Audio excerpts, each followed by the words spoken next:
अस्सलामुअलैकुम वरहमतुल्लाहि वबरकात।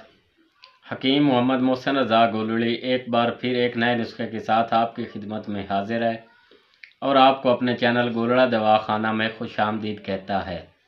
दोस्तों, आज मैं आपको इस वीडियो में पिस्तानों का ढीला हो जाना के बारे में बताने जा रहा हूं कि पिस्तानों का ढीले होने के असबाब क्या हैं, पिस्तानों के ढीले होने की अलामात क्या हैं और पिस्तानों के ढीले होने का आसान देसी इलाज क्या है। तो दोस्तों, चलते हैं टॉपिक की तरफ।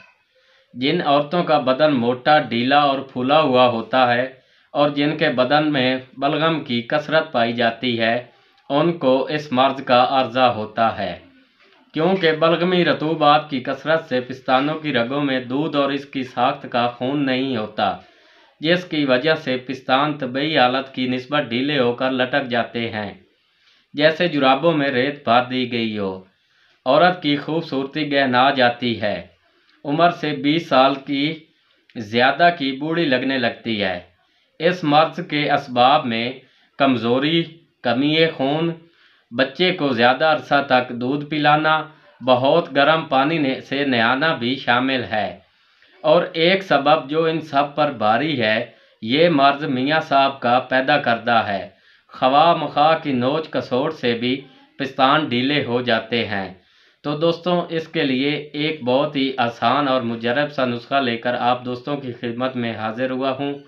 नुस्खा शेयर करने से पहले मेरी आपसे एक रिक्वेस्ट है कि अगर आप मेरे चैनल पर नए आए हैं तो मेरे चैनल को सब्सक्राइब कर दें और साथ लगे हुए बेल के आइकन को प्रेस करके ऑल पर क्लिक कर दें, ताकि मेरी हर आने वाली नई वीडियो की अपडेट आप तक पहुंचती रहे। और इसके अलावा दोस्तों, अब आप मुझे इंस्टाग्राम पर भी फॉलो कर सकते हैं, उसका लिंक नीचे डिस्क्रिप्शन में मौजूद है। तो दोस्तों, चलते हैं नुस्खा के अज्जा की तरफ, जो आपको अपने किसी भी करीबी पंसार स्टोर से बआसानी मिल जाएंगे। नुस्खा के अज्जा के नाम और वज़न नोट फरमा लें। सबसे पहले नंबर पे हमारे पास है गोल अनार। ये देखें, गोल अनार, ये अनार के फूल होते हैं, ठीक है। इनका वज़न आपने लेना है 1 तोला। इसके बाद हमारे पास है साका अनार। ये देखें, अनार के छिलके, ठीक है। इसका वज़न भी आपने लेना है 1 तोला। इसके बाद हमारे पास है माजू सब्ज़। ये देखें, माजू सब्ज़ भी इसको बोलते हैं, माजू सब्ज़। इसका वज़न भी आपने लेना है 1 तोला। इसके बाद और आखिर में हमारे पास है रोगन कुंजद। ये देखें, तिलों का तेल भी इसको बोलते हैं, ठीक है ना, या तेल मीठा भी इसको बोलते हैं। इसका वज़न आपने लेना है 100 ग्राम।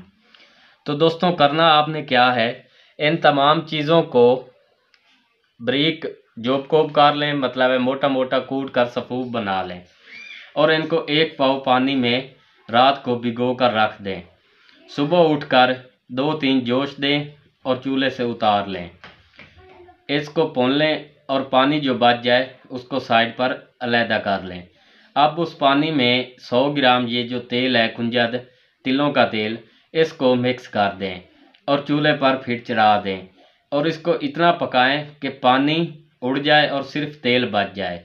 जब ये तेल बच जाए तो इसको ठंडा होने पर किसी बोतल वगैरह में महफूज कर लें। सुबह और शाम दोनों पिस्तानों पर, मतलब है, अच्छी तरह से इसका हल्के हल्के हाथों से मसाज करें और छोटे साइज़ की अंगिया यानी ब्रेज़र वगैरह पहन लें, ताकि इनका जो नीचे लटकना है वो मौकूफ़ हो जाए, उनको सपोर्ट मिल जाए। तो इंशाल्लाह दोस्तों, चंद ही दिनों में जो पिस्तान नीचे लटक गए थे, इंशाल्लाह अपनी असल हालत में वापस आना शुरू हो जाएंगे। तो इसके साथ ही हकीम मोहम्मद मोहसिन रज़ा गोलड़ी को इजाज़त दीजिए। इंशाल्लाह बहुत जल्द मिलते हैं नए नुस्खे के साथ। अल्लाह हाफिज़।